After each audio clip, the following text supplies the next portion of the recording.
नांदेड जिल्ह्यातलं श्री क्षेत्र माहूर म्हणजे देवभूमी। ह्या देवभूमीला प्रभू दत्तात्रेयांचं जन्मस्थान सुद्धा म्हटलं जातं। आणि हो, अगदी खरंच येथे प्रभू दत्तात्रेयांचं जन्मस्थान तर आहेच, मात्र त्यांचं निद्रास्थान सुद्धा श्री क्षेत्र माहूर येथेच आहे। आपण जे बघतो आहे ते श्री देवदेवेश्वर संस्थान म्हणजेच देवाधिदेव प्रभू दत्तात्रेयांचं निद्रास्थान।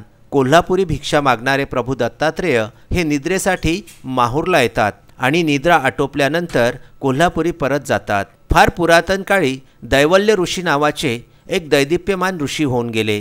ते या ठिकाणी तप करीत असत। त्यांचे तप एवढे घोर होते की ज्यावेळी ते प्रातःकाळी स्नानाला जात, नदीवरून मुठभर वाळू आणीत आणि त्या वाळूचं त्यांनी एक लिंग तयार केलं होतं। हळूहळू हे लिंग मोठं व्हायला सुरुवात झाली होती आणि बघता बघता त्यांच्या घोर तपस्येमुळे हे लिंग आकाशा एवढे मोठे व्हायला सुरुवात झाली आणि तसाच दैवल्य ऋषींचा अहंकार सुद्धा जागा व्हायला सुरुवात झाली। दैवल्य ऋषींना असं वाटायला लागलं की आता आपण इंद्रापेक्षाही श्रेष्ठ आहोत। आकाशा एवढं हे लिंग पाहताच सर्व देवादिदेव हे घाबरून गेले आणि त्यांनी प्रभू श्री दत्तात्रेयांना साकडं घातलं। प्रभू दत्तात्रेयांनी दैवल्य ऋषींची भेट घेण्याचे ठरविले आणि प्रभू दत्तात्रेय धर्तीवर अवतीर्ण झाले। मात्र त्यांच्या या तपस्येमुळे त्यांचा अहंकार जो जागी झाला होता त्याला थांबविणे प्रभू दत्तात्रेयांना अत्यावश्यक वाटले आणि क्षणाच्या आत ते आभाळ एवढे लिंग बघता क्षणी 2.5 हात एवढेच राहिले। प्रभू दत्तात्रेयांनी त्यावरती हात ठेवला आणि दैवल्य ऋषींनी त्यांना याचना केली की प्रभू, माझी आठवण म्हणून हे लिंग एवढे तरी वरती असू द्यावे। आणि बघता बघता ते आभाळ एवढं शिवलिंग अगदी 2.5 हात वरती राहिले। असं हे देवदेवेश्वर संस्थान।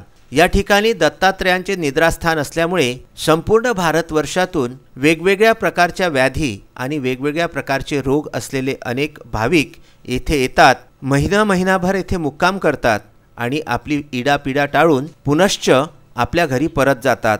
असं हे देवदेवेश्वर देवस्थान। या ठिकाणी प्रभू दत्तात्रेय जयंती फार मोठ्या प्रमाणामध्ये साजरी केली जाते। मार्गशीर्ष शुद्ध नवमी म्हणजेच 5 डिसेंबर रोजी प्रभू दत्तात्रेयांच्या तीर्थाची स्थापना करण्यात आली। श्री देवदेवेश्वर संस्थान येथे दिनांक 11 डिसेंबर रोजी दत्त जयंतीचा सोहळा हा उत्तर रात्री पार पडणार आहे। त्यासाठी वेगवेगळ्या प्रकारच्या सुविधा या शासनाकडून भाविकांसाठी करण्यात आलेल्या आहेत। संपूर्ण भारतवर्षातून वेगवेगळ्या राज्यांमधून जी भाविक भक्त मंडळी येथे येतात त्यांच्याकरिता शासनाने खास बसेस, निवासाची अद्ययावत व्यवस्था याचा लाभ हा सर्वांनी घ्यावा आणि संपूर्ण भक्तांनी माहूरगड येथे येऊन देवाधिदेव प्रभू दत्तात्रेयांचे स्मरण करून त्यांचे दर्शन घ्यावे असे आवाहनसुद्धा श्री देवदेवेश्वर मंदिर संस्थान श्री क्षेत्र माहूरगड यांचे वतीने करण्यात आले।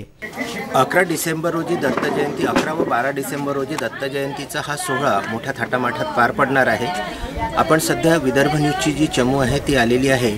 देवाधिदेव दत्तात्रेय निद्रास्थान जे माहूर येथे प्रख्यात आहे।